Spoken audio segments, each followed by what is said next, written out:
Inkuru nziza ku muntu wese wifuza gukora ikizamini ku modokari ya automatique. Ubu mu Rwanda byamaze kwemezwa.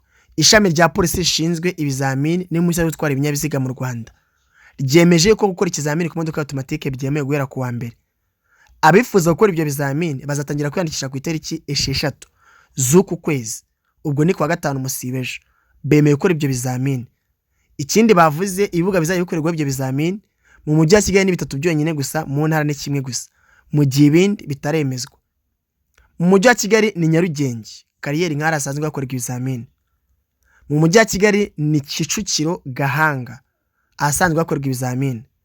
Mu mujyi wa Kigali ni Kicukiro, Busanza hari hakorerwa ibizamini bya automatique n'ubundi bikoreshwa n'ikoranabuhanga. Nuko uko byamaze kwemezwa na polisi ishinzwe impushya zo gutwara ibinyabiziga mu Rwanda.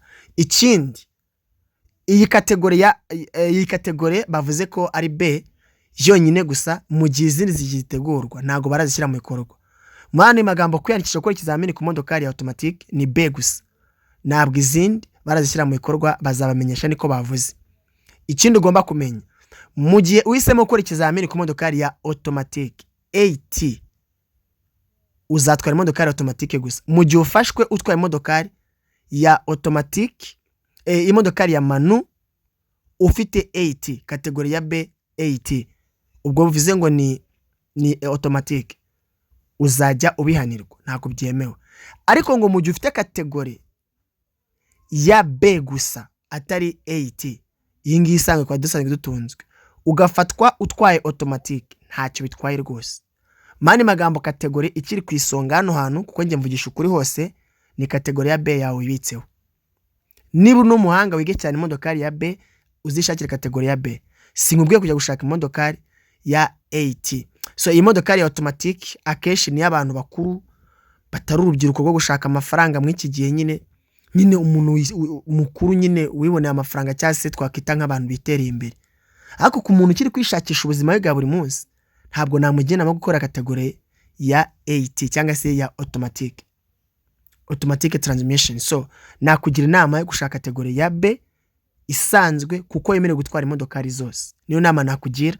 Murabizi ko njye meta ngira n'inama mwebwe, kuko nimwe mutuma nkora bino bintu. Ikindi nakongera hano hantu, ugomba kumenya ko mu gihe cyose ugiye gukora ikizamini, ugomba kuba wize neza imodokari ya automatique, ukabuza ibizamini byabo uko bikorwamo. Nzagenda mbereka tips z'ibizamini bya automatique ku modokari, ariko nta kizahinduka kinini, ni ibisanzwe. Nta kizahinduka kinini, ahubwo ari byo bazakuraho. Ariko ku modokari automatique ni ibisanzwe, ni nk'imodoka ya manu. Ibizahinduka nzagenda mbibamenyesha, nicyo mbereyeho. Inama yanjye yo nabagiraga hano, ku muntu wese ushaka kategori azi neza kazagera ikamugira umumaro mu minsi iri imbere, shaka kategori ya A1. Amini ya kategori ya B, B yibikeho.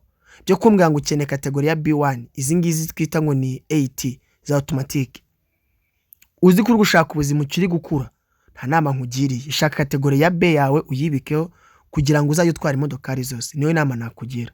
Menya kandi usonye ku mateka komanda. Ikindi, gana Action College bakwigisha imodokari za automatique, ukora ikizamini inshuro imwe gusa udatsinda.